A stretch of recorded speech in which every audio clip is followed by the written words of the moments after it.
Здравствуйте! Вы смотрите информационную программу «Айм Шейкшара». Я и мои коллеги из службы новостей готовы подвести итоги и рассказать о самых важных событиях в стране. Сегодня в выпуске. В Турции продолжают бушевать пожары. Ответственность за поджог лесов в стране взяла на себя группировка «Дети огня», связанная с запрещенной в стране рабочей партией Курдистана. В рубрике «Между жизнью и смертью» мы расскажем еще одну историю пациентов Гудаутского ковид-центра. В Абхазии с рабочим визитом находится бизнес-делегация из Карачаево-Черкесской республики во главе с президентом ТПП КЧР Дианой Хубиевой.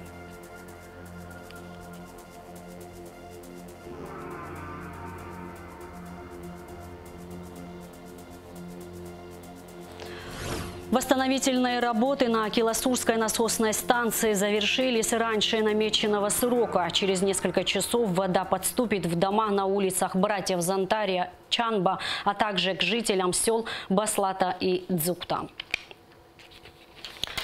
На юге Турции продолжается тушение 7 лесных пожаров, в том числе в курортных провинциях Анталия и Мугла. В некоторых местах пламя вплотную подступило к жилым кварталам и отелям. Туристов и местных жителей эвакуировали. За последние дни 125 пожаров были взяты под контроль.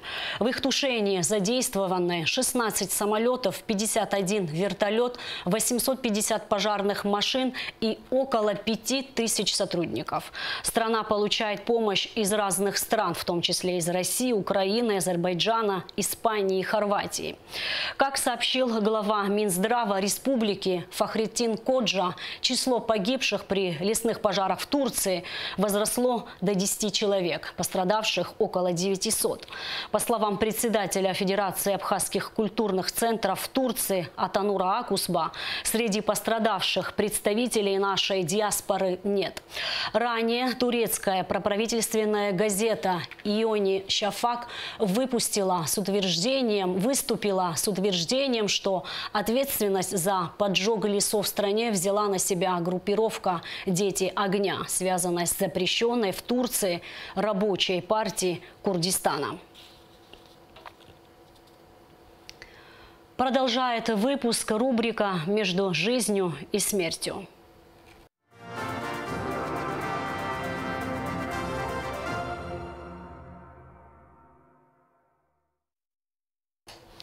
Наша коллега, корреспондент новостей Гугуца Варданя, до сих пор находится в Гудаутском ковид-центре. Она прислала нам еще одну историю. Несмотря на то, что семья, о которой рассказывается в аудиозаписи, старалась соблюдать все меры предосторожности, ее члены все же заразились COVID-19. По той же причине люди с положительным диагнозом на коронавирус, зная об этом, продолжали с ними контактировать. Семья в Гудаутской ЦРБ уже неделю. Женщина уже чувствует себя лучше, чего не скажешь о состоянии здоровья ее супруга.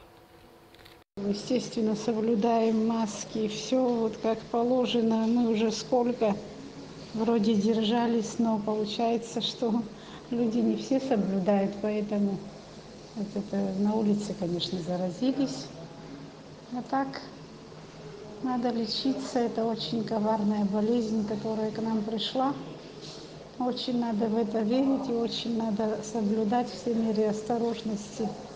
Это очень плохая болезнь, пожалуйста. Уже недели две, ну, чуть-чуть постарались дома вылечиться, но не получилось, потом попали в больницу. Мой супруг более тяжелый, он раньше заболел. У него больше поражений пошло. Это очень-очень надо быть осторожным. Что я могу сказать? Это надо следить за этим. И всех призываю, как появятся симптомы, сразу же обратиться в больницу, потому что это самый правильный выход, я насколько вижу. И чтобы было все нормально у всех людей, соблюдать надо обязательно все меры предосторожности. Это очень ужасная болезнь.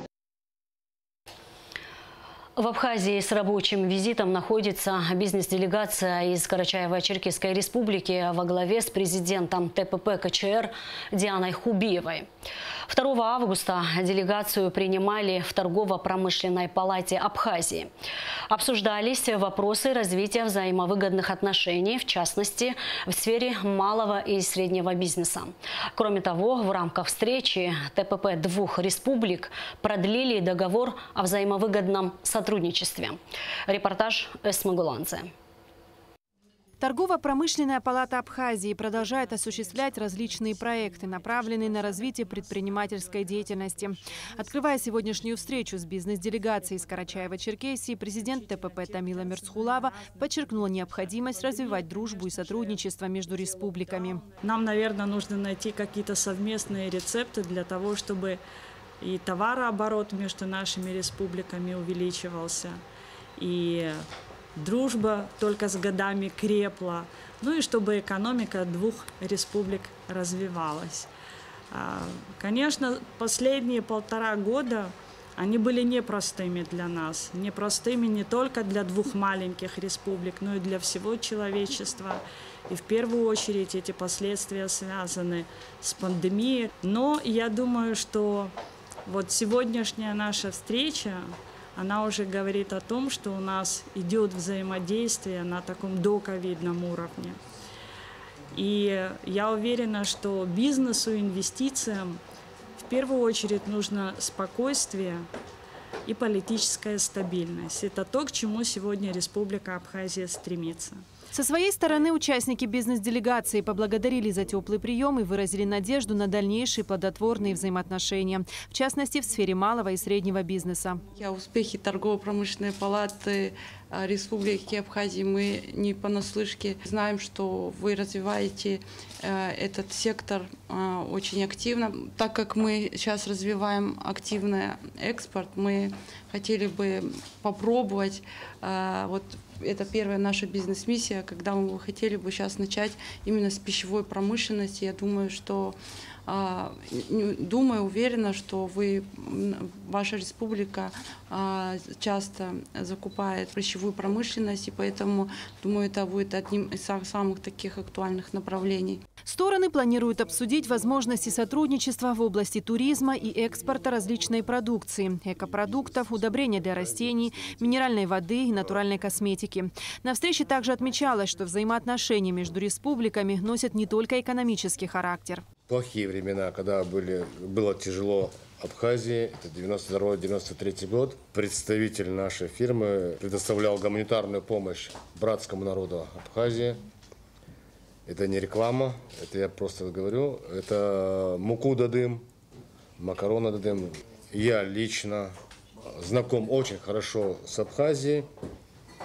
Производил гуманитарную помощь в 2019 году в городе Ткварчал. Это и есть братские отношения, и мы рады, что вы нас так принимаете. И вот коллеги сказали, очень рады будем, когда вы к нам приедете, мы вас примем, очень будем рады. В завершении встречи руководители торгово-промышленных палат Абхазии и Карачаево-Черкесии продлили договор о взаимовыгодном сотрудничестве. В соглашении стороны пообещали способствовать развитию и укреплению экономических взаимоотношений между предприятиями и организациями двух республик. Эсма Гуланзе, Михаил Братухин, Абхазское телевидение. В Центральном выставочном зале Союза художников Абхазии организована экспозиция «Летняя галерея», сообщила директор выставочного зала Эльвира Арсалия. Экспозиция состоит из работ современных абхазских художников в разных жанрах – живопись, графика, скульптура, декоративно-прикладное искусство. В связи с действующими ограничениями по коронавирусу, запрещающими работу объектов культуры для желающих увидеть экспозицию и приобрести понравившиеся работы, был разработан специальный режим посещения. Посещение выставки возможно только с использованием средств индивидуальной защиты. Допускается одновременное нахождение в зале не более 5 человек. Запрет на посещение распространяется на посетителей с респираторными заболеваниями и на организованные экскурсионные группы. Экспозиция будет доступна до 1 сентября. Сотрудники Государственной инспекции по маломерным судам МЧС Абхазии оказали содействие администрации Сухума в установке ограничительных буев в зонах купания городских пляжей. Около 50 буев размещены в море вдоль набережной Диаскуров до поворота на Маяк.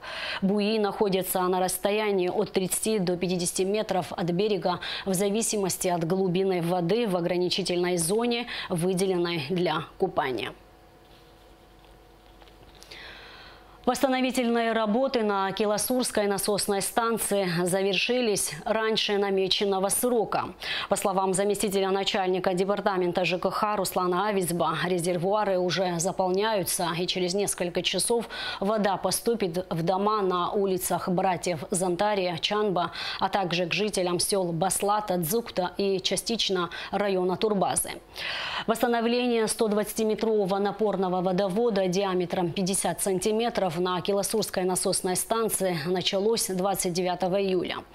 Водовод, проложенный через реку, был смыт в результате подъема воды на реке Киласур 27 июля. Уровень воды не позволял начать работы раньше. Также была подмыта дорога к месту проведения ремонтных работ. И в конце выпуска прогноз погоды. По сообщению Гидромедцентра, во вторник, 3 августа, в Абхазии ожидается переменная облачность без осадков. Ночью и утром местами возможен туман. Высокий уровень ультрафиолетового излучения. Температура воздуха ночью плюс 20-25, днем плюс 27-32. Температура морской воды плюс 27 градусов. И на этом наш выпуск завершен. Всего вам доброго.